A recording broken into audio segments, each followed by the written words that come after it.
authored the book. He has co-authored the book Introduction to Indian Knowledge System, Concepts and Applications. He was appointed as Specialist Sanskrit Advisor for a project on Ayurvedic Man Encounters with Indian Medicines by Wellcome Collections, London. He is currently a member of National Curriculum Framework for Knowledge of India. He held the position of the head of the department of the School of Vedic Knowledge System at CVV for 5 years in a row. Thank you so much, sir, for your kind assent to take the session. Thank you, Deepika ji. It's over to you, sir. Agajanana Padmarkam Gajanana Maharnisham Anekadantam Bhaktanam Ekadantam Upasmahe. Namaste Bhai. First of all, I would like to extend my thanks and gratitude to Shikha ji and also the organizing committee who actually took this interest to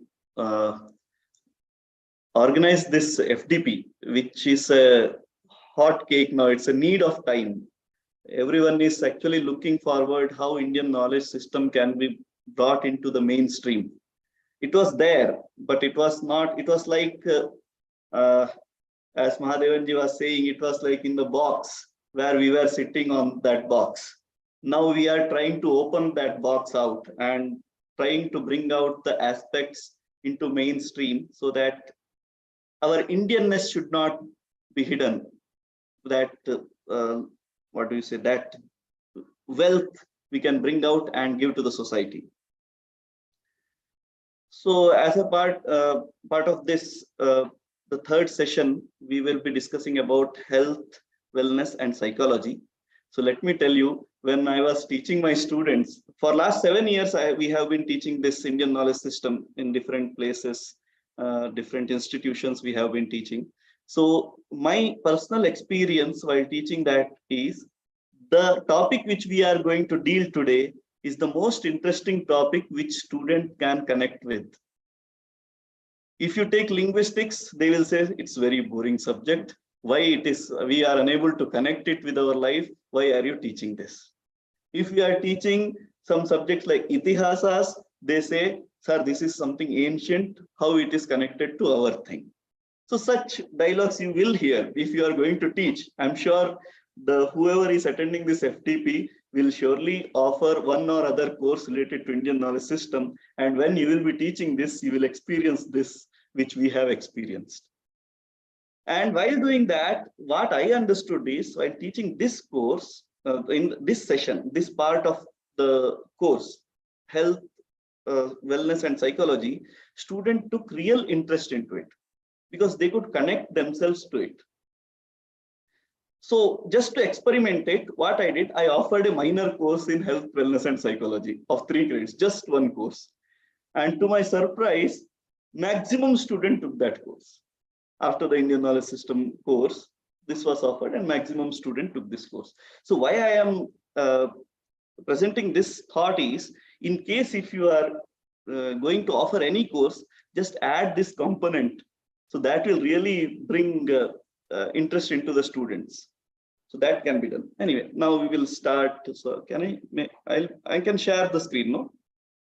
Yes, sir, you can share the screen.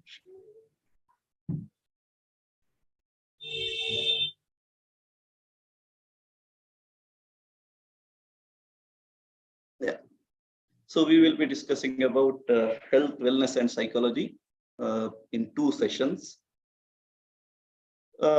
This is from Indian perspective. We are thinking from Indian perspective. So there are many perspectives for health, wellness, and psychology. But our main focus will be what Indians have been thinking for last several millennia about health, about wellness, and about psychology. So if we go with the distinctive thoughts on health, wellness in Indian system, there is one framework which Indian have, you might have heard this several times, dharma, artha, kama, moksha. There are 4 purusharthas. So dharma means like doing right deeds. Whatever duties are mentioned for an individual, doing that duty in that manner is called dharma. It's a rough meaning, if I have to say. Artha means wealth. Kama means desires. Moksha means leaving all these things behind and attaining a liberalism. You want to say you want to be free of this life. So that's called moksha. So to attain all these things, either to do the right duty or to earn the wealth or to fulfill our desires or to attain moksha, one thing which is required is health. If there is no health, none of these things can be done. So everywhere, whatever text you take, whatever Indian text you take, these four things are kept at front. And then everything is discussed. So here also in Ayurveda, the overall framework of achieving happiness is through the four goals. That is Dharma, Artha and Kama Moksha, which are known as Purushartha. And for attaining this, the instrument is body. I usually give this example to the student when I teach in class. I ask them to do some calculations. For example, if a person is not following any daily routines which is presented in Ayurveda or our ancient Indian system, not caring about health at all. I would better to put it like this: not caring about the body or mind, or not caring about the health at all. Then what earning he will have at the time of retirement? Now we have been seeing this in software companies or corporate companies. When people go and join the company, this is the fact that the caring about the health is very low. And because of that, what happens? By the time of 40 or 45, they get retired. So whatever earning they have done in that 20 years is their earning, 20 to 40 if we take. But the people who are actually caring about health, they will be working till 70 or 80. So the earning will be more compared to the people who have retired by the 40 or 45 because of health reasons. We have been seeing that because of health reasons, many people have left the job. And then they are trying to go and spend time in some, what do you say, yoga camps or naturopathy camps. Such camps, they spend 15 or 20 days, come back again, not caring about health. These things happen. So I used to give students the example to calculate the salary which is possible in 20 years, how much they might earn, or the person who is healthy, how much he will earn. So health plays a major role in all the aspects, whether to perform duty, artha, kama, wealth, desires, everything. Okay. So as I said, the body is the instrument for leading a satisfactory life by performing the right deeds for attainment of the Purusharthas. In modern system, see, whenever I am saying this modern system such as allopathy and all, don't mistake me that I am the hater of allopathy or I am talking against allopathy. See, no medicine system is wrong. Every medicine system has its own benefits, but we have to understand what benefits from where we have to take. So in the modern systems like such as allopathy, health is defined at an average level for all human beings. BP 80 to 120. That's what it says. The blood pressure level should be 80 to 120. Water one should drink 3 liters per day. So they have some specific, they generalize the people. Means for in the system of allopathy, I spoke to allopathy doctors also before coming to this, before writing this sentence and all. We spoke to several allopathy doctors, and that's what from them it came that we, means if I consider myself as an allopathy doctor, they are saying we take, we define the health as an average level for human beings. Like if your health and my health will be same, they don't differentiate between our health. As I said, BP is 80 to 120. For everybody, they say this is the normal range. But in some cases, let me give you some cases, even 200, if it raised to 200 also, that person will be healthy because for his body, 200 is required. So there is some, even though the fluctuation may go high, fluctuation may go low, but still, sometimes that BP level may not affect that person because For that person, the BP level, the level of BP needs to be that much. So that is the difference between allopathy and Ayurveda. Ayurveda takes each and every individual as a separate entity. It never considers two persons equal. So as per the Indian tradition, health is an individual phenomena. People differ from each other vastly in their constitution. First of all, constitution.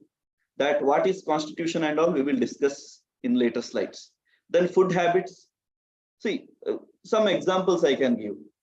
Some people come from North India to South India.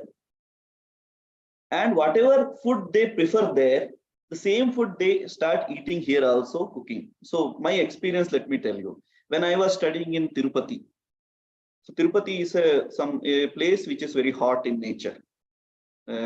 Means sometimes it goes 45 to 50 degrees Celsius of temperature there. So some of my friends were coming from Rajasthan. So they used to say, no, in Rajasthan also it's very hot. And we eat the same, there also we eat chapati and nothing happens to us. So here also we will eat chapati. So they used to prepare chapati and eat. Within 2 days, they start bleeding from their noses. It is not 1 or 2 cases. We have seen many such cases, because of which the university started guiding the students, saying that if you are coming from that place to this place, please change your food habits, because it is required. This place is different. And the South Indians, when they go to North India, sometimes the सरसों के तेल की सब्जी जब बनती है, तो उसको खाने में बहुत समस्याएं होती है हमें. We cannot digest that सरसों का तेल, but North Indians can do that, because the constitution of the body is different. So we cannot say that everyone is equal, everybody is equal. So why can't you digest the sarson ka tel? It's not possible. But there are some based on the constitution of the body, sometimes even food habits, sometimes strength of the body, sometimes mentality, age, adaptability. So these are the various points through which the people can differ. So based on this, Ayurveda says that health is an individual phenomenon. You cannot consider two people to be equal. Every individual must know about their nature first in order to ensure that he or she is healthy. First of all, we have to understand what is our constitution, what is our food habits. Because some people, even by knowing that the maida is not good for my health, still they go for eating maida. Because they say, I don't have time to cook, so I'll go for pizza and burger. I will eat that. So that affects the health. Slowly we will see those points. I don't want to reveal all the secrets now. The Indian health system plays a significant role in this process. It focuses both on preventive and curative aspects of health. So this is a very interesting thing. In all other medical system actually focuses on curative aspects, majorly on curative aspects. But if you take any Ayurvedic text, let it be Charaka Samhita or Shushruta Samhita or Ashtanga Hridaya, any Ayurvedic text,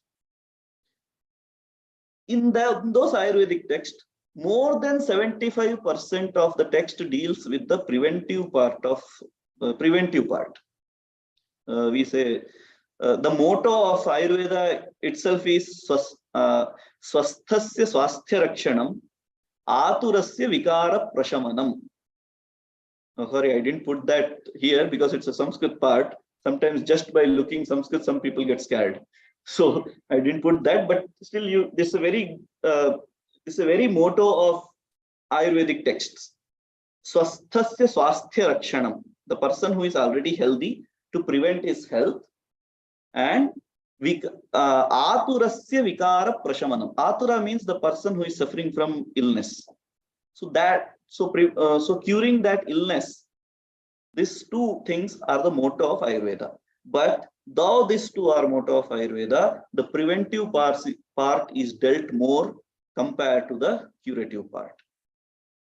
So if there are any questions in the midst of the talk, please feel free to put it on the chat. We will take it. Shikhaji, in case if I miss the chat, please stop me and you can put down the question by yourself. Okay? Sure, sir. I'll do that. So I don't want others to unmute themselves because that will create chaos. So instead of that, you can just put the question. So Ayurveda has two approaches. The like philosophy, if you want to say. So Ayurveda follows two philosophies. One is Sankhya philosophy, another one is Vaisheshika philosophy. Vaisheshika philosophy, I am sure yesterday you have understood in detail by Venkat Raghavanji, because when I entered the session, he was discussing that Dravya Guna Karma Samanya Vishesha. So that part I will not take today. But there are two philosophies which Ayurveda follows. Sushruta, you might have heard this name many times. Sushruta is the father of surgery, Indian surgery. So Sushruta Samhita. So Sushruta has followed the philosophy of Sankhya. So Sankhya actually has 25 elements. One is Prakriti. Then from Prakriti, the Mahat. Mahat means Buddhi, intellect. From Buddhi, Ahankara. This Ahankara is not that Ahankara which we speak, like ego or something. This Ahankara is selfness. That's what this Ahankara means. From that Ahankara, the 5 sense organs, 5 organs of action, mind, this is generated. From that Ahankara, 5 tanmatras are generated, which are called subtle elements like sound, touch, color, taste, smell, and all. From that Ahankara, 5 gross elements are also formed. Those are ether, air, fire, water, and earth. So if we take this, so from Prakriti is 1, Mahat 2, Ahankara 3. From these 3, from Ahankara, again you have mind, that's 4th one. Then 5 sense organs, 5 organs of action, so it's 14 now. 5 tanmatras, 14 plus 5, 19. 5 Mahabhutas, that is 24. And there is one more called Purusha. So Purusha, from Prakriti you have Purusha, from Prakriti you have all these things. So keeping this in a base, as a base, the Ayurvedic scholars discuss about the health of the individual. So that's what Ayurveda borrows philosophical aspects from 2 major schools of philosophy, that is Vaisheshika and Sankhya. So 24 elements make up an individual as per Sankhya philosophy. Ayurveda seeks to understand the anatomy and psychology of the human being in depth using this framework. But this framework is majorly used by Sushruta. So, but present day, what is happening? Yeah, something happened.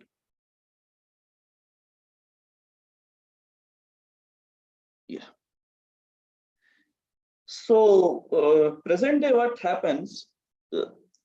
Though there are some good Ayurvedic institutions where these philosophies are taught in detail, because unless one understands these philosophy, understanding the health of an individual is very difficult. But I have seen some institutions where I visited that there is only one small book which is taught for making the students understand these two philosophies. But as per my understanding, that knowledge is not enough, because in-depth knowledge of these two will only can help the doctor or Ayurveda scholar to understand the constituent, understand an individual. The in-depth understanding of an individual is possible only when there is a good understanding about these two schools. Okay. So another school is Vaisheshika. As per Vaisheshika, all existing objects in this world fall under 6 padarthas, which you have seen yesterday: Dravya, Guna, Karma, Samanya, Vishesha, and Samavaya. So till this, any doubt, any question?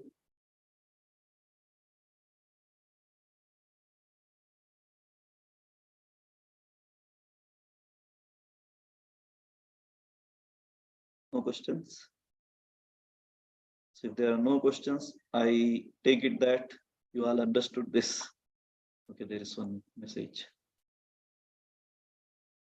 You can put, Surabhiji, you can put your question in chat in case if you are unable to unmute it.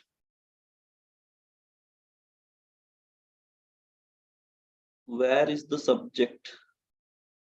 Subject means Can you elaborate your question? Shikhaji, Yes, sir. I think there was some setting problem. I have corrected it. okay, okay.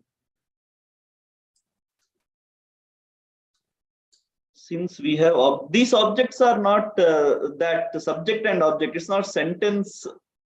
It's not like we say no, Rama eats fruit.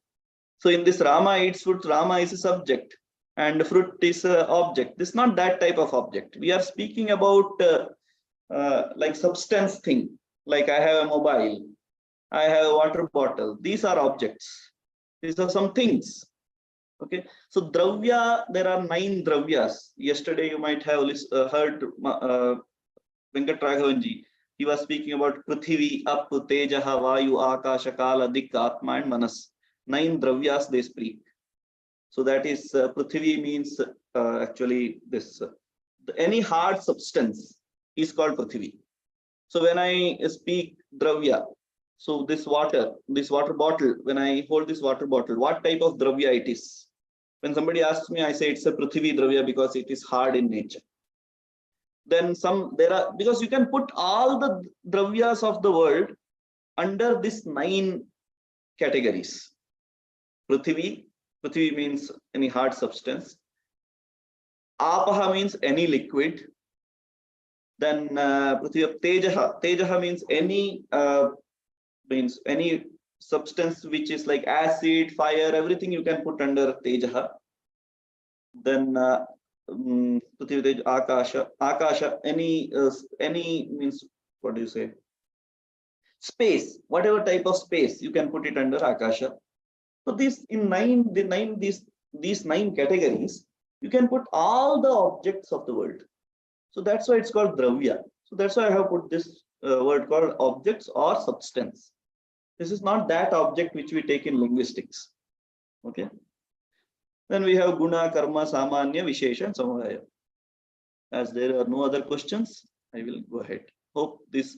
So what I want to say is these 2 philosophies are very important. Without understanding of these philosophies, it's almost incompleteness of any Ayurvedic practitioner. So an Ayurvedic practitioner never overlooks this aspect while treating his patient. If he overlooks, then he is not an Ayurvedic practitioner. That's what I can say. So Ayurveda definition of health. Can anybody suggest what is the definition of health? You can put it in a chat. How will you define health?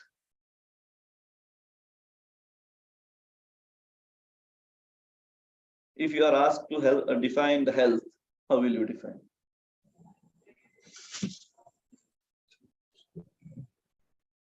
Feeling active, mental and physical. Sir, may I? Yeah, please go ahead. Sam dosha samagnischit sam dhatu mal kriya prasannatma indri mana swasti iti abhidhiyate. Oh, you have studied Ayurveda a bit, I guess. Sir, I'm an Ayurvedic practitioner as well. Oh, great. Then I will take your help in this whole session. Whenever I go wrong, please help me. Sir, Because I am not a practitioner, but I have studied Ayurveda a bit. The textual part I have studied, not a practical. I have done BMS from Delhi University. Good. So the definition is already given by Dr. Ajay Pratapji. So that's the same definition which I have brought here. Samadoshas samagnischa samadhatu malakriyaha prasannatmendriya manaha swasthaityabhidhiyate. So this is the definition which we received more than, I think it's more than 3,000 years back. A person called Sushruta in his Sushruta Samhita gave this definition. To your surprise, WHO came up one definition of health. Earlier, the definition was incomplete. Later, in 1948, they added one aspect to the definition and tried to complete that definition. Yeah, to some extent, that definition might be correct. Yeah, we can agree with that. But still, our text, that is Sushruta Samhita, which I am speaking about, this text actually went in more detailed part of the explanation of health. Let us see now that. Samadoshas samagnischa samadhatu malakriyah prasannatmendriyamanaha swastha ityabhidiyate. Who is called healthy? So he says, Sushruta says, Samadosha. There are three types of doshas: Vata, Pitta, and Kapha.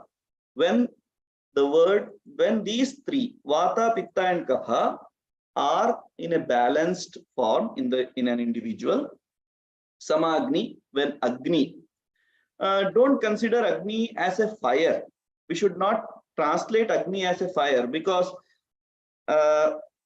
digestive fire you can say, but then as I understand, the word fire is usually which is visible or which has flames and all, but this is something which is actually in an acidic form in the body. Actually, Pitta is what we say Agni. Okay, so Samadoshas Samagnischa Samadhatu. There are 7 dhatus. So in some translations I saw dhatu is translated as tissues, and that's fine. But samadhatu, so 7 tissues, they should be in a balanced form. Malakriya, sama malakriya. Malakriya should be balanced. Mala means the excretes like urine, then feces and sweat. So these things should be balanced. So how they should be balanced? Gradually we'll see. Prasannatmendriya manaha, the person whose atma, senses, all 10 senses, means what do you say? Jnanendriya and Karmendriya. Jnanendriya, the senses like eyes, ears, and all. Karmendriya, the senses of action, hands, legs, and all. So those are 5 plus 5, 10. Okay. So Atma, Indriya, and Manas, when these 3 are prasanna or pleasant or satisfied, the person is called healthy. If I ask Dr. Ajay ji, he will surely say it's very difficult to find this definition in any individual these days. Sir, very much sure. It is not available. Yeah, it's very difficult to find the person with Samadosha, Samagni, Samadhatu, Malakriya, Prasannatmendriya Mana. But sir, this is really very beautiful definition if you go word by word. Correct. So we will be going word by word in this session. Yeah. So see, balanced state of physical elements, balanced state of psychological faculty. So these 2 are very important. A pleasant state of psychological faculty. So like doshas, Agni, and dhatus. Also the Malakriya, which I have missed here. Then there is pleasant state of psychological faculty, Atman, Manas, and Indriyas. So when this happens, a person is called healthy.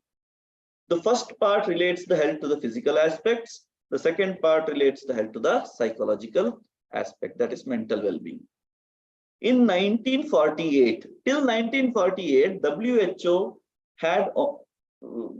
never had this mental well-being concept in the definition of health.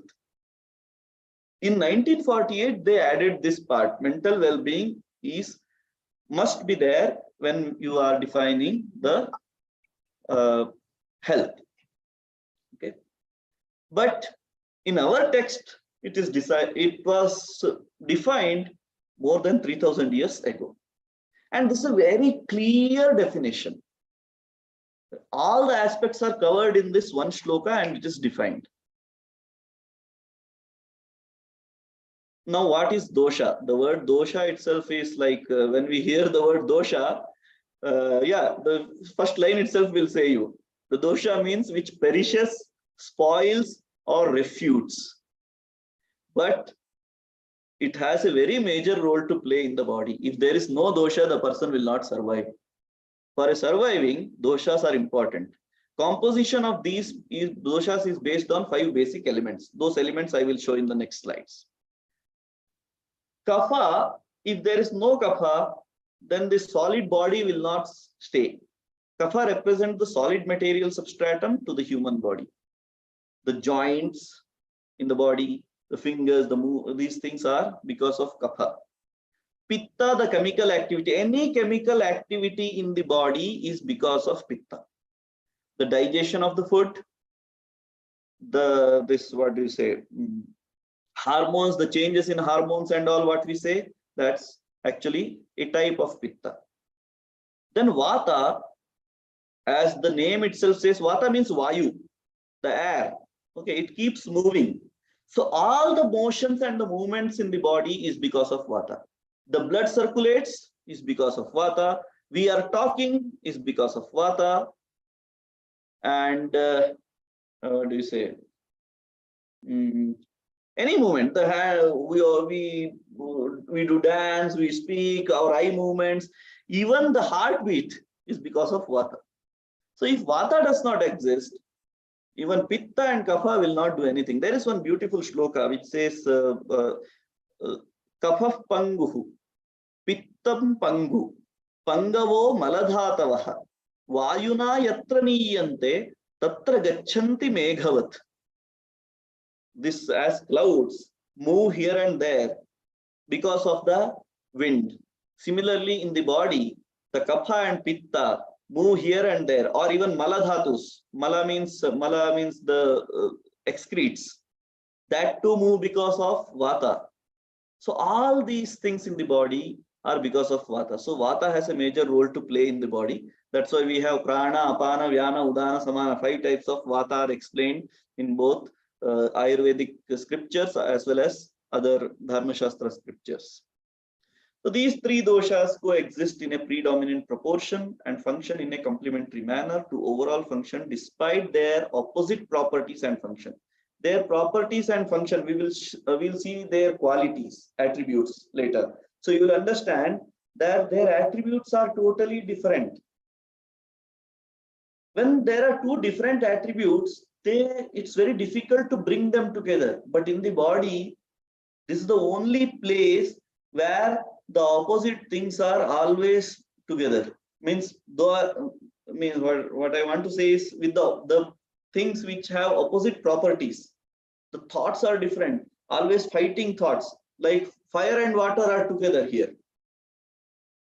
Earth and fire are together here, which is almost impossible things. Water and fire you cannot put together, but in this body it's happening.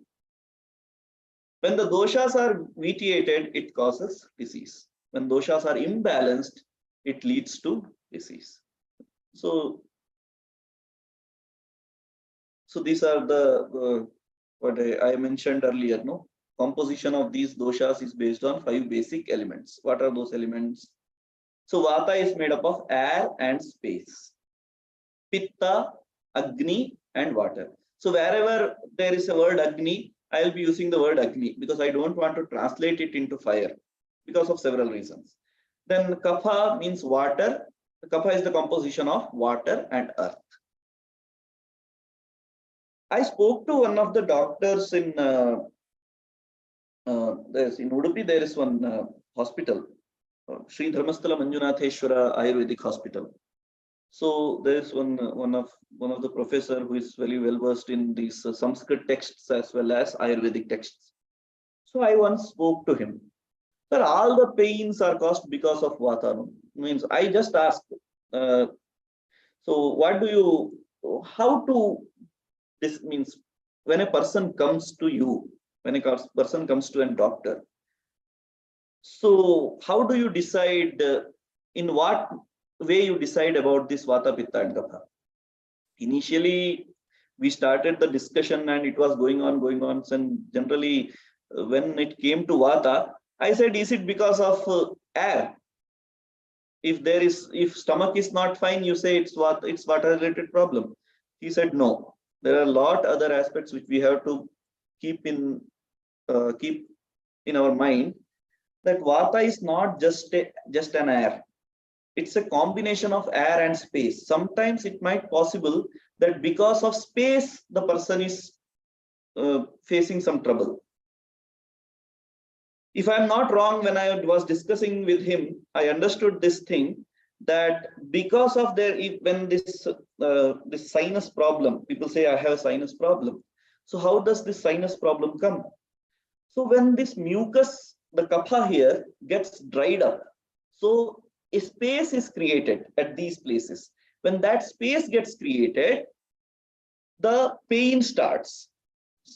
That pain is nothing but the sinus pain. Okay. So how Ayurvedic people treat it? They actually use the Nasya therapy here. That I will, what is this Nasya therapy and all, we'll see later. But then there's some oil they apply and they do a massage. Then they insert Anu Taila into the noses. There are different types of Tailas. One is Anu Taila, which is very famous these days because of COVID. So I thought I will use that example. So when this kriya is done, this action is done on the face, that part or that mucus gets melted, that kapha gets melted, and that part again gets filled up. And when that is filled up, the vata is not there, that space is reduced. And when the space is reduced, the pain which the patient is facing, that pain will not be there. I am just giving an example. It is not, don't generalize these things, because each example might change depending upon the individual. Okay, this is one example. Similarly, Agni and water. Also, when I was asking, how do you treat? If the person is suffering from all three, how do you start? Whether you first treat Kapha or Pitta or Vata? He says, first we treat Vata. Because Vata is the thing which actually promotes these two. Vata is the dangerous doshas of all three. If Vata is treated and it comes to its balanced proportion, Pitta and Kapha can be gradually brought into balanced proportion. So that's how the Ayurvedic doctors discuss. So this is very important. If we can understand this, this will really help us to understand our this is a general thought from Ayurvedic texts, but still it helps a lot. So factors affecting Tridoshas are body. When do these Kapha, Pitta, Vata dominate? In what part of the day? What part of the life? What part of the night? Which part of the body? So these discussions are happening in this slide. So as I said, Kapha is the mixture of earth and water. You might have seen this when this Kapha comes out. It's sticky in nature. It's hard, a bit of hardness in this, but still there is watery thing. So it's a mixture of earth, and earth does not mean clay. I'm saying earth. Earth means substance, as I was mentioning. Earth is like any hard thing is called earth. So there is some hardness in that Kapha. That's earth thing. So that part is from head to chest. So if you see, most of the time, the Kapha dominates from head to chest, especially in the childhood. So who is a child? When this question is asked in Ayurveda, it is said as Ashodashad Balaha. Ashodashad means till the age of 16, a person is called as child. So this Kapha actually dominates the children till the age of 16. That's why you might have seen that as soon as the weather changes, the children get cold, fever and all. And we start worrying about that, and we take them to the hospital, we give them the antibiotics, and the immunity which they already have, they lose that immunity because we are really scared what will happen to our child because of this cold. But that's natural thing. One thing which we have to understand is in childhood, the Kapha is natural. So we have to try that how to reduce Kapha or bring the Kapha to the balanced state. So the Kapha is dominated in morning hours, first part of night, and majorly chest. Pitta, chest to navel, this part, Pitta. Pitta is actually the digestive fire. If you want me to translate somehow Pitta, I will translate it. It's a bile, B-I-L-E. Kapha is phlegm. Vata is Vata. I'll put it as a Vata only. Air they say, but still I will put it as Vata. So Kapha, Pitta, Vata. I think you have understood this. So I will not translate this in other language.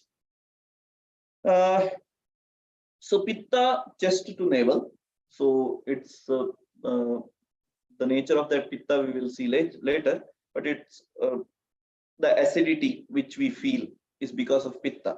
Pitta is a digestive fire. When that digestive fire burns your food and there is nothing remaining in your stomach, that starts burning your chest. So chest to navel is the part of Pitta, young age. So we say, khoon garam hai bacche ka. That khoon garam hai is nothing but that time the Pitta dominates a person. After 16, the Pitta starts dominating. And once Pitta starts dominating, Pitta is like it gives Rajoguna type of thing. Rajas, like it creates anger, it creates heatness in the body, it gives valor. If Pitta is balanced, the person's personality is too good. I will show what happens when Pitta is balanced. Somebody asked me, how does breathing Vata regulates overall health? There's some more questions. Let us see those. It's very difficult to manage regular classes on weekdays. Okay, this is not mine. How does breathing Vata regulates overall health? So it's the thing of balancing the Vata. Once the Vata is balanced, it actually regulates overall health. So to balance Vata, sometimes breathing might help. I'm not saying it's the only thing which will help. If we don't control our food habits, if we don't see, there's some beautiful example. Agar Uttar Pradesh aapka kharab hoga, to Madhya Pradesh kharab hoga. If you are mentally not fine, then your stomach will not be fine. So that area, intestine area, will start from stomach, below navel part. Okay. So let us see Vata, then I will explain more in detail. So Vata is below navel. It's especially old age people. When people reach their the age when the Pitta time is crossed, young age is crossed, then the Vata starts dominating, especially in the evening hours, third part of night, and the digestive system. So yeah, someone has asked how this breathing exercises. I understood in that manner.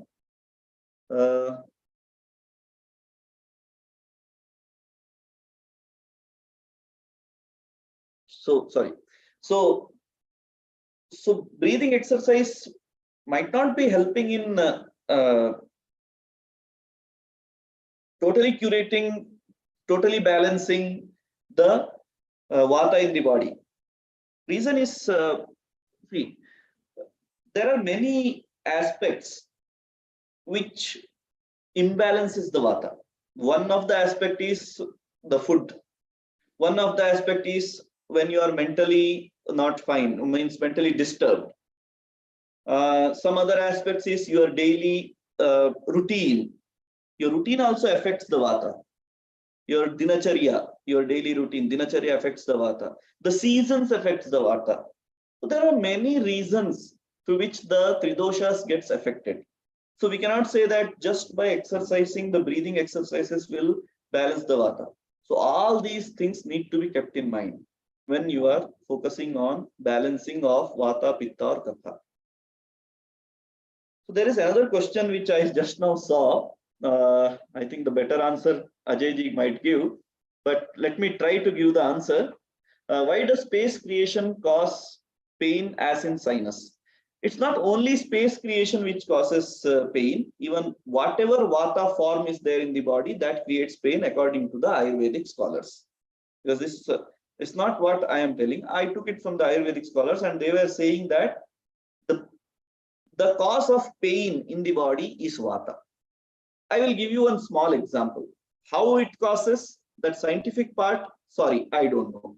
So I can just bring the Ayurvedic theory which I understood. I will give you an example what happens, but before that I will show you one. Yeah, this one is to answer that question. I will first explain this. So each dosha has its own nature. Like Vata is light, cool, dry, mobile, subtle, and rough.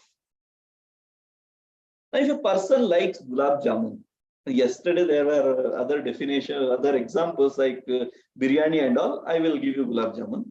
If a person like gulab jamun, okay, and he's very fond of that, so if you give he's already happy. Okay, he's already happy. And if you give one more, if you bring gulab jamun and give that person who likes gulab jamun, what will happen? His happiness will be more. He'll be more happy that I am getting gulab jamun to eat. So what happens, even in Vata, Pitta, Kapha, now their nature, you just see their nature here. Vata is light in nature, cool in nature, dry in nature, mobile, subtle, rough. So Vata's nature is cool, just as the person is already happy. So if you give more cool substance, the Vata will increase because it's the nature of Vata. So if you give more, if you pour more cool thing in that, if you put something ice cream which is already in a which is ice cream, you put it in a freezer, it will be more cold instead of getting hot.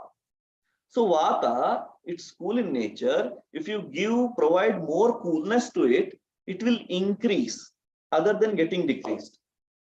So just some of the experiences which I can share. The person, I saw many people who are suffering from Vata, when they are sitting in a AC room, their Vata exaggerates.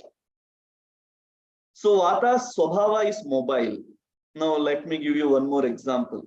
Now it's many days, it's a long time that I have played cricket. Okay, it's more than 5 years that I have played cricket. Suddenly I will, and my body is like Vata dominated body. Suddenly I will go and play cricket. What will happen tomorrow? Anybody? What will happen to my body tomorrow?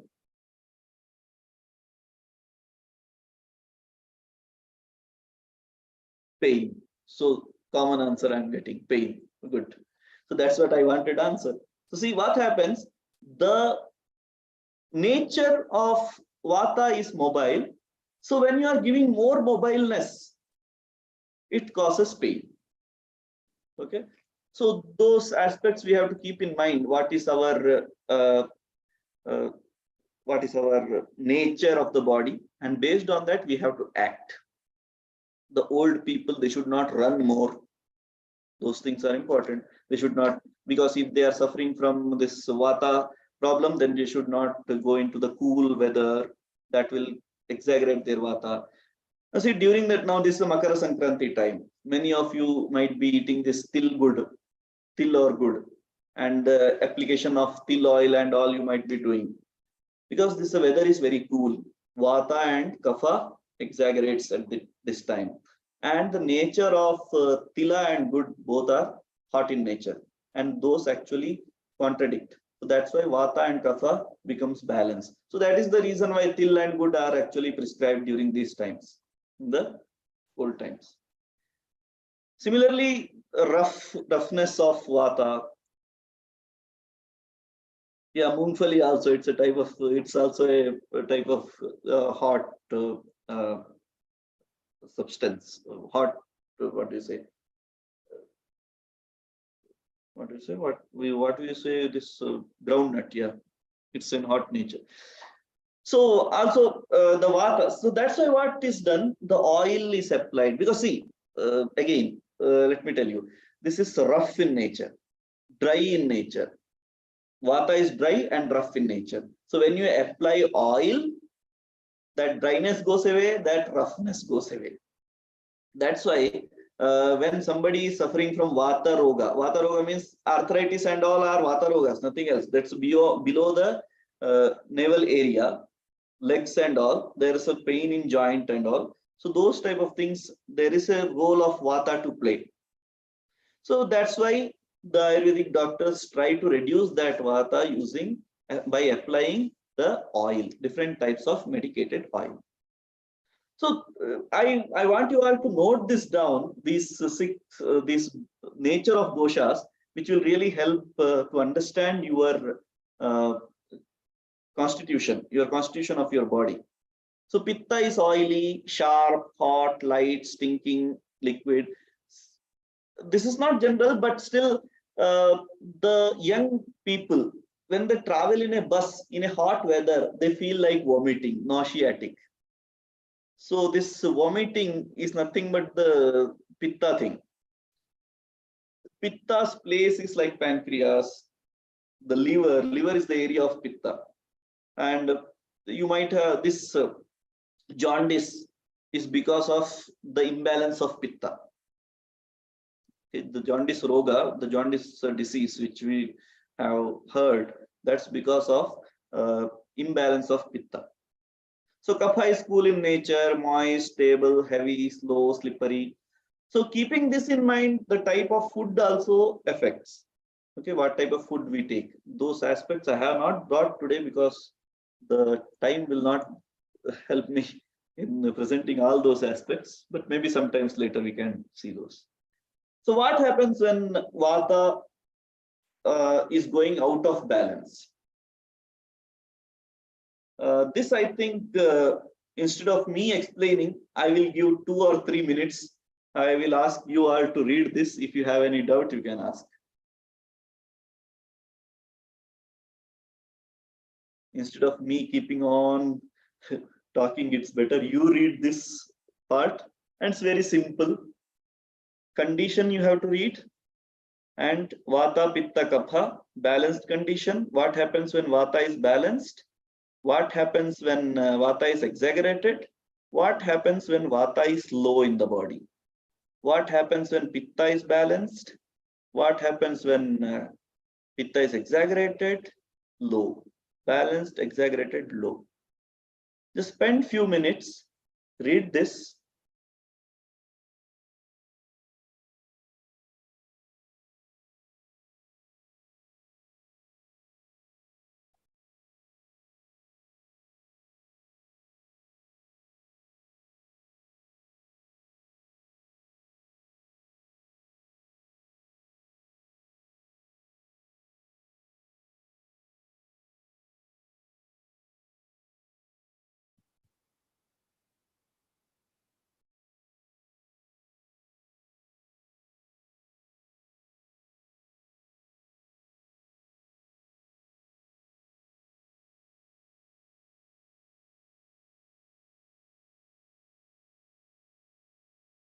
I hope you all have read it. So I think you have understood what happens when Vata is balanced. The energy, you feel energetic. Balanced breath, the breath is balanced. Movement, you have very good movement instead of having slow movement or very fast movement. You will be like your talk will be like very balanced talk. The person who is suffering from high Vata, that person talks a lot. It will like talkative and keep on talking. The person who is suffering from Vata, that does not mean all teachers are suffering from exaggerated Vata. That just means that the person who is actually suffering from Vata, he speaks a lot. He speaks a lot. He likes to walk a lot. That's everything opposite that person wants to do. Okay, thinness. Then the person suffering from excess of Vata will be very thin in nature. He will be always searching for warm weather, shivering and weakness, chattering, dizziness. So these are the problems which one faces when there is a exaggeration of Vata. And when Vata is low, the limbs are exhausted, noxious talks. I got to know from some scholars of Ayurveda as well as some people who are working on speech therapy and all. They were saying when this Vata is disturbed, when Vata is very low, the person suffers from the speech problem, like stammering and all. There is a good role of Vata. Vata plays a major role in solution of stammering. When the Vata is balanced, Agni is balanced, the stammering problem goes down. Okay.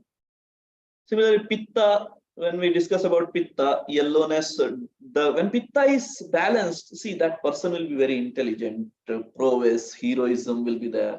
Means he will be like a hero. He will be very smart. That person will be smart, heroism. Those things will be there in that person. Okay. And if I am saying he, don't worry, because I am he, so the word he will be coming again and again. It's both for he and she. Okay. So how to improve Vata means the question. Can you please elaborate? I got one question which is saying that how to improve Vata from Shivapalan ji. Shivapalan ji, can you explain your question? Yeah, good afternoon. Yeah. Because you say here it says Vata can be reduced. So how to balance when it's down? Okay, so how to balance it? Yeah. So there are How to some balance the types of food which, if consumed, the Vata level gets high. Like eating the cold. See, just opposite of that means if it is reduced, just feed something which actually increases that. Walking. Okay, so as I said, the nature when I showed, see this one. Vata's nature is light, cool, dry, mobile, subtle, rough. So give these things to Vata, it will increase by itself. Give some light food or cool food. Take to the dry place, walk, play some good sports. These are some examples which I can give, but there are many other things which need to be done. It depends upon the individual, let me say. Let me make it clear, it depends upon the individual. Every individual is different. Sometimes it may not be the problem of only Vata. Sometimes Vata and Pitta might be mixed. Sometimes Vata and Kapha might be mixed. So that depends upon the constitution of an individual.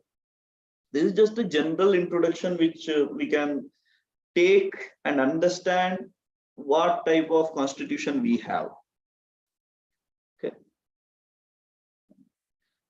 Then we have this about Kapha. If we see, if the person's Kapha is balanced, stability, moisture, good joints, patience, these are some of the qualities which you can see in such person. If Kapha is imbalanced, means if it is more, then see the constitution of Kapha. The Kapha is made up of water and earth. Whenever you see some fire somewhere, you want to extinguish that fire, what you will do? You will either put water or you will throw some mud on that. These are two things which we used to see. Okay, now either you put some mud or some powder or something to extinguish that, or you put water. Similarly, this Kapha is made up of two elements, that is water and earth. So this Pitta, when Kapha increases, it is like you are pouring the water as well as you are sprinkling the earth on this Pitta. And when that happens, the Agni, the fire, digestive fire which we have, that gets extinguished because of this Kapha, and that causes indigestion. Also, that leads to nausea, laziness, heaviness, rigidity, slack-limbed. These are the problems which we face when Kapha is exaggerated. When Kapha is reduced, giddiness, emptiness in the abode of Kapha, loose joints. These are the problems. One thing which I usually do in my class is I tell my students that if you feel like yawning, this opening the mouth and yawning, no, feeling like sleepy thing. So please feel free to do, because yawning is a type of urge that we will discuss later. It's a type of urge which should not be stopped, and that urge may not be because of our classes, may not be because of the way we are teaching. Sometimes it is because of their dosha which is making them do so. But what happens when we see some people yawning when we are talking, we feel that it's because of our talk which is making them bore and because of which they are yawning. Every time it may not be the case. So sometimes we may have to understand that aspect also. So what I do with my students, very first class, I say if you feel like yawning, please feel free to yawn. Don't think that teacher is going to stop you. Because if they stop yawning, that will lead to another type of problem in the health, which I will show you later. Now we have understood what doshas are, what are their attributes, and what happens when they are balanced, exaggerated, and reduced. What are the elements of which they are made up of, and what are the various various part of the body which they dominate, time of the day, time of the night. So these things, and time and age, what age they dominate. So these aspects we have seen. So based on this knowledge, one should try to balance the Vata, Pitta, and Kapha. Keep Vata, Pitta, and Kapha balanced. This is, but there are many other things which we need to keep in mind that we will see when we move ahead. Second, now we have seen the part called Samadosha. Only one part is over now. Now let's go into Samagni. So Agni should be balanced. The Agni in the body is not a flame, but it is in a liquid form and manifests through the Pitta in the body, which I have already explained. Agni converts the body into energy.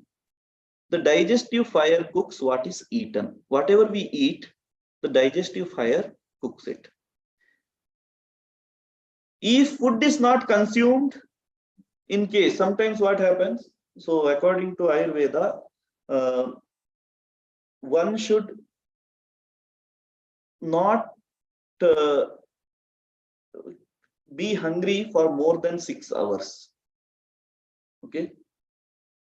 So one yama. So yama is considered to be 3 hours. So yama dvayam na langhayet. There is one saying which says one should not cross yama dvaya to eat some food. Okay. And also it is said in one yama, one should not eat twice or thrice. One yama is 3 hours. The time span is 3 hours. So if 6 o'clock somebody has his breakfast, morning 6 o'clock, somebody has his breakfast, his or her breakfast, then that person should not eat till 9 o'clock.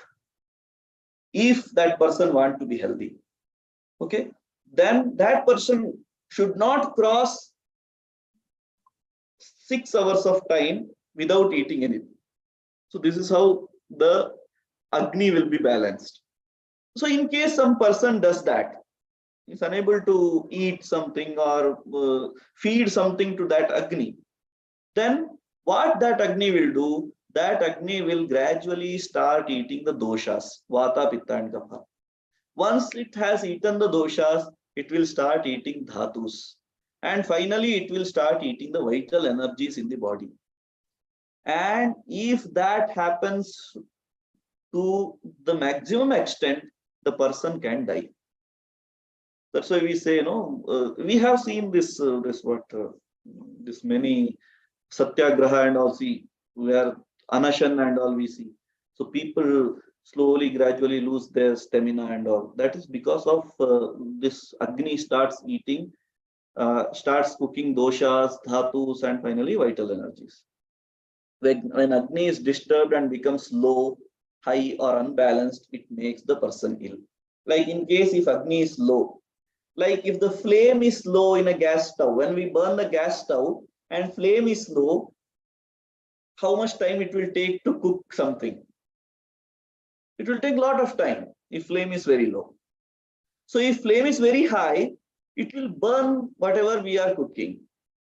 So flame should be in a very balanced form, so that whatever we are cooking on a gas stove, it should cook in a it should be well cooked, instead of getting burnt, or instead of not cooking at all, or instead of staying uncooked.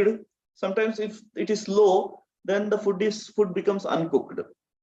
So what happens in the body when Agni is low, it uncooks the food, and that uncooked food is called ama. In Sanskrit, there is one word which is called ama, which is nothing but an indigested food which gets collected in the intestine. So you might be knowing this or might not be knowing this, but I will share this. This in intestine, when this motion passes, sometimes because of indigestion, some parts gets collected in the intestine, okay, and it gradually gets dried up there itself. And slowly when this ama gets dried up, it also excretes some type of acid, which leads to the problem like typhoid and all. Okay, not only that, when this gets dried up, it starts forming the layer, and new excrete, new feces which need to be passed away, new digested food which needs to be passed away will not pass from that portion, because now the layers are getting bigger day by day. We say constipation and all, no, there's nothing but this problem, and this problem is called as krura koshtaka. In Ayurveda, there is a term called krura koshtaka, and that leads to different types of problem like ajirna jwara, different types of jwaras, fevers. So one of the fever is caused because of this, and that fever keeps repeating again and again and again. One of the fever which is very well known is typhoid. That happens because of this. So in Ayurveda therapy, what they do, they give the virechana, they give enema to clean out this intestine. Once the intestine is cleaned out, the passage of feces takes place as usual. So it becomes our duty to actually balance the Agni and cook all the food which we are consuming. And unless we do that, these type of problems occur, and because of that, some piles, fissures, these type of problems also are seen in many people these days. When Agni extinguishes in the body, the person dies, and when it is in a normal state, the person stays healthy and lives longer. So till this part, any doubt? So I have been seeing that doubts are coming, and I'm really happy to answer those things. If at some point, if you feel like I am going very fast, or if you are feeling I am going very slow, Shikhaji, please let me know. Sure, sir. I'll let you know, definitely. Okay. Okay. The physical aspects of health. Till now we have seen samadoshaha, samagni. So the three doshas must be in a balanced form, and Agni should be balanced. Now dhatus, which are 7 tissues, they must be balanced too. So 7 tissues are rasa, rakta, mamsa, medas, asti, majja, and shukra. Rasa means plasma in the body. Any liquid form other than blood is called rasa. Rakta, blood. Mamsa, flesh. Medas, fat. Asti, bones. Majja, bone marrow. And shukra, that is semen. So these are 7 dhatus, sapta dhatavaha. Samadhatu malakriyaha, we said. So samadhatutva means these 7 tissues must be in a balanced form. Okay. Now this is again from Sushruta Samhita. The food first gets converted into plasma. Whatever food we eat is first gets converted into plasma, rasa. It gets digested and it gets converted into rasa. Then that rasa means processed in the body itself, and that process converts it into rakta. Rakta is again processed and it gets converted into mamsa, that is flesh. That flesh again gets processed and it gets converted into fat. That fat gets processed, becomes bone. Bone gets processed, becomes bone marrow, and bone marrow gets processed and becomes semen. This process is similar to the process which we see when we make ghee. We purchase milk, we boil the milk, and from that milk we get, some people directly take the malai of that milk and make the butter from that, and from that butter they process it and make the ghee. There is another form in which some people first they they process the milk into curd, then curd into buttermilk. From that buttermilk, whatever butter is got, that butter is processed and then it becomes ghee. So the rate of milk and the rate of ghee has a lot of difference, because when this process happens, finally the ghee remaining will be very less amount compared to the milk. Similarly, the food which we eat, it gets converted into plasma, blood, and finally it gets converted into shukra, semen. So in our ancient texts, it's lot of importance is given in protecting of shukra, semen. So as it said, the semen when accumulated and meditated over, it gets converted into ojas. See, we have been hearing this many times that in Dwapara Yuga or in Treta Yuga or the previous, in Kali Yuga itself, in the early Kali Yuga, we have been hearing the people used to live for long. The reason is the whatever what used to get converted into semen, that was well protected, and that led to convert into ojas, and that ojas gives ojas is nothing but a vital power in the body, and this leads to a long life without diseases. If there are no diseases, the life gets longer and longer. So that is how the dhatus must be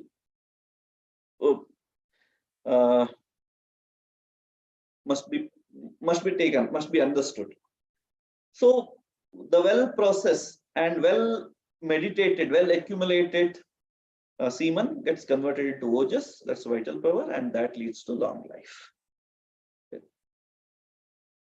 An imbalanced state of dhatus leads to bad health and several diseases. Now again, I will give you 2 or 3 minutes to read this. Again, you have a table here. What helps when dhatus increase or grow in the body, or what happens when dhatus decay or loss?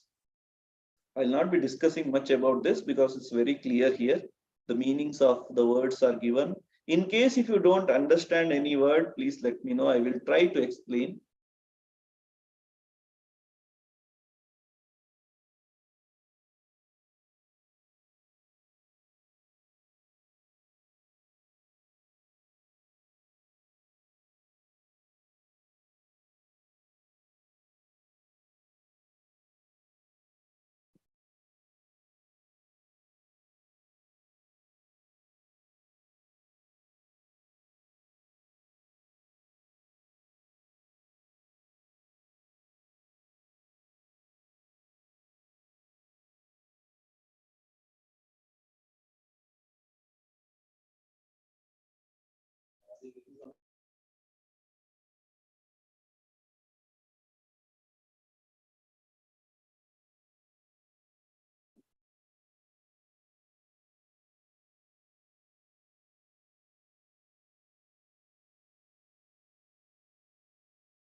Okay, I think this was enough. Time was enough to read and reflect upon each words given here.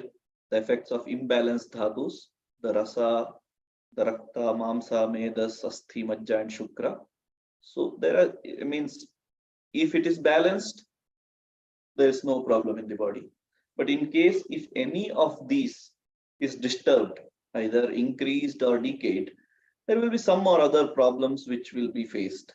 Like if rakta is increased, there is some problem with the blood, and there is which rakta visarpa is a type of roga, which when this pitta gets into the rakta and that gets increased. So what happens, whether you know it or not, it starts from one place. It moves throughout the body like snake, and it again comes back to the original place. When it gets connected to the original place, the person dies. So it's a type of roga. Sarpasuttu. In Karnataka, there is a name called Sarpasuttu for this. So it's a type of roga, Visarpa. So, which happens because of Pitta. So just as an example, I gave some. Okay. So this, the tumors, arbuda, when some tumor gets developed in the body, that's nothing but increase of mamsa. So I'll move ahead. Yeah, this is very important thing. Even this is a major cause of physical illness. One of the major causes which we really we are very most of the people are very careless about these things, just because there are various reasons why we are careless, but still it's very important. We have to keep this in mind, that suppression of some 14 urges are actually prohibited in Ayurveda. These urges must not be suppressed. If they are suppressed, then there is a possibility that it lead to some dangerous diseases. Let us see one by one, but not in very detail. The Vata means the air, which we the Apana Vayu, which we call. So that is called Vata. So when the Vata is stopped or suppressed, there will be retention of feces, urine and flatus. There will be distension of abdomen. The abdomen will get like balloon. There will be pain in stomach. The piles are caused because of that, and many other abdominal diseases is caused just because the Vata is stopped in the body. Whenever Vata, the urge of Vata is there, it should be passed away. If it is not passed, then these type of problems happen. Then feces, mutra, urine, these are also to be passed when there is an urge of it. Then see, I will show some examples. Shava, sneeze. What happens sometimes, we try to stop the sneeze because we are in a meeting, or we feel awkward to sneeze in front of somebody, and because of which what we do, we close our mouth and nose. We try to stop that sneeze. So let me tell you what happens when we stop such sneeze. It might lead to spasmodic contraction of the muscles of the neck, headache, and it might also lead to the facial paralysis. So whenever we are sneezing, whenever we are trying to stop the sneeze, we must keep this in mind, that this is a very bad practice to do. Not only that, there are other things you can see. So do you want a time to read this?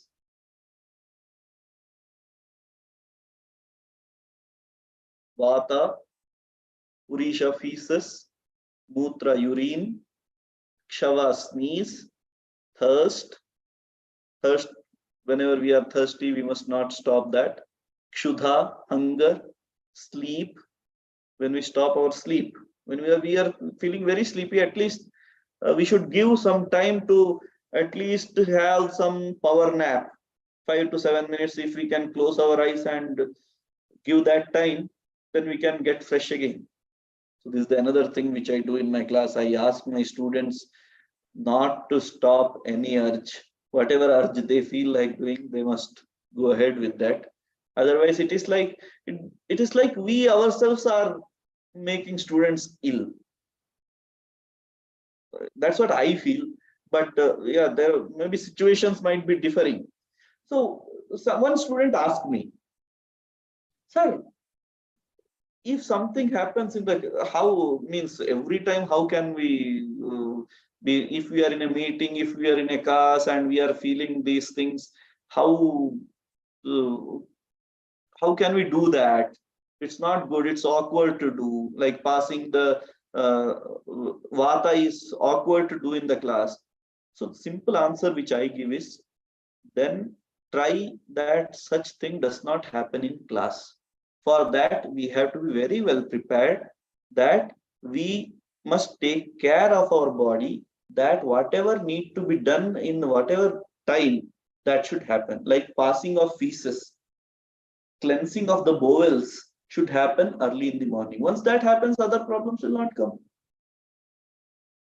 Sleeping well at night, that will give you good sleep, and in class that urge will not there.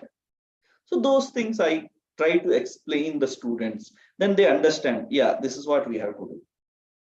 So there will be many questions from the students, I'm sure, because there will be some questions which we might not be able to answer. So sometimes what happens, the very first class, I tell the students, we are not the expert of some subjects. So sometimes if you have an answer, you please put your question. So if we know the answer, we will give the answer. In case if we don't know the answer, we'll find out the answer and we will share the answer with you. So in case you may also face the same problem, the student might ask questions and you might not have the answer. So if there any such thing, you just pass on that question to me. I will find out the answer for that question and will help you in this regard. So then remaining suppressions are this, urges are these: cough, exhaustion, yawning, which I have already mentioned earlier, ashru, tears, vomit, semen, and eructation is hikka. What do you say? Hichki. In Hindi we say hichkiyana. So these are another some more types of urges which must not be stopped. This is given in all the texts like Shushruta, Charaka, and Ashtanga Hridaya. All three texts we find these urges. Number may be differing. Some say 13 urges, some say 14 urges, but all 14 are important and they must not be suppressed. If suppressed, different types of consequences we might have to face. Dinacharya, another important thing. Some people were asking how to balance Vata, Pitta, and Kapha. To balance Vata, Pitta, and Kapha, we have to first we have to put our daily regimen in a place. Daily routine in a place. Unless we put our daily routine in a place, putting Vata, Pitta, Kapha under balance is very difficult things to do. Now, the most thing, the many times this question again came, this question, not this question, but this issue was presented by many people. Sir, Ayurvedic, Dinacharya, Ayurvedic lifestyle is very difficult lifestyle. We don't want to follow it. It's not like, see, our life is, we have to, morning 8 o'clock, we have to go to the office. So we come at 8 o'clock night. How we can follow Ayurvedic lifestyle? It's very difficult. Don't ask us to follow Ayurvedic lifestyles. I think I'm sure our Dr. Saab must have heard this many times. But then to the students also came up with this question when this course was taught. So I told them it's not that difficult as we see it. We see it difficult because we have never tried it. Now getting up at a Brahma Muhurta might be difficult for many. It's like 96 minutes before sunrise, somewhere around 4:30. Okay. So getting up at Brahma Muhurta, I understand it might be a bit difficult thing to do for many who are working late night and all. But it's always better to sleep early at the night and getting up in the Brahmi Muhurta, because the word Brahman means knowledge. So at that time, the person who gets up, that time whatever is studied or whatever is meditated upon, that actually gives fruit. That's why it is prescribed to get at 4:30 or around some 3:30 to 4:30, somewhere if the person gets up, that time is a very best time to meditate upon whatever we do. It's not, meditation does not mean keeping in Dhyana Mudra and sitting at one posture and controlling the mind. It's not always like that. Whatever work we do, as an educationist, I actually prefer the morning time to read or to write such academic things which I have to do. I do it in the morning. The people who are in other fields, they can think in that manner. So the morning time is very productive time. So in that, so it is means some survey or some people who have done research on this, they were saying that night time the person works on one topic for 3 hours, the same topic can be completed in 1 hour in morning. So that much difference we can see.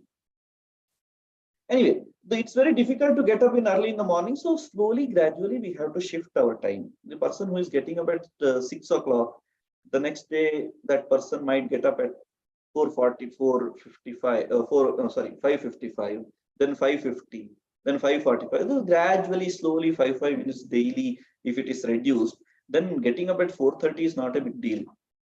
The alarm in the body gets activated, and that alarm wakes you up. And this Brahmi Muhurta time, when the Vata is, as I told you, the third part of the night, the Vata dominates. And at that time, the person who gets up, his bowel gets cleaned up fully. And this trouble related to Vata will not be there. Means the trouble related to stomach will not be there. And that actually will help in many, reducing many health issues. So that's why Brahma Muhurta, getting up at Brahma Muhurta, has a very, it's very important. So in case if somebody is getting up at 6 o'clock, I will take 6 o'clock as a Brahma Muhurta for now. So 6 o'clock, somebody is getting up. So as soon as the person gets up, he observes the body, and he should observe the body from the hair to the toe. How is the body working today? Then breathe. From which nose? See, morning when you get up, only one nose will be working, either left or right. You observe tomorrow morning. This is your homework for today. Tomorrow morning, get up and just breathe. And you see, only one nose will be working, another nose will be blocked. So that also need to be understood, how the breathe is working. And it will not take more than 30 seconds for you for observing the body or breathe, maximum 1 minute. Is it a difficult thing to do? This is the Ayurvedic lifestyle. Getting up at 6 o'clock till 6:01, 6.1, 6 o'clock, 1 minute. You have to observe the body and breathe. It's not a difficult thing to do.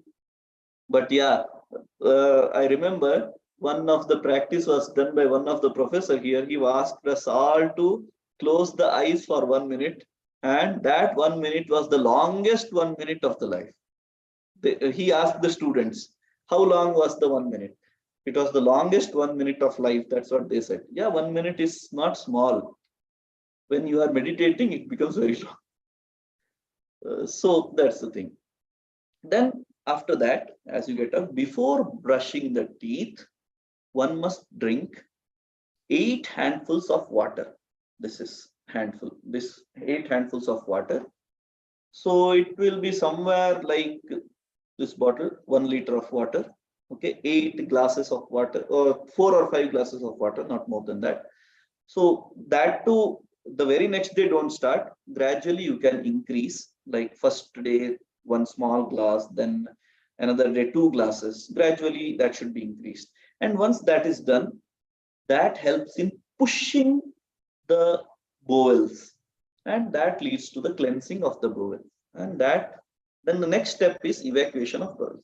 Drinking water takes maximum 3 to 4 minutes. If you are drinking sip by sip, it will take maximum 3 to 4 minutes, not more than that. So 6:05 now. You have got up at 6 o'clock. Now it is 6:05. Now you have observed your body. Now you have drank 8 handfuls of water.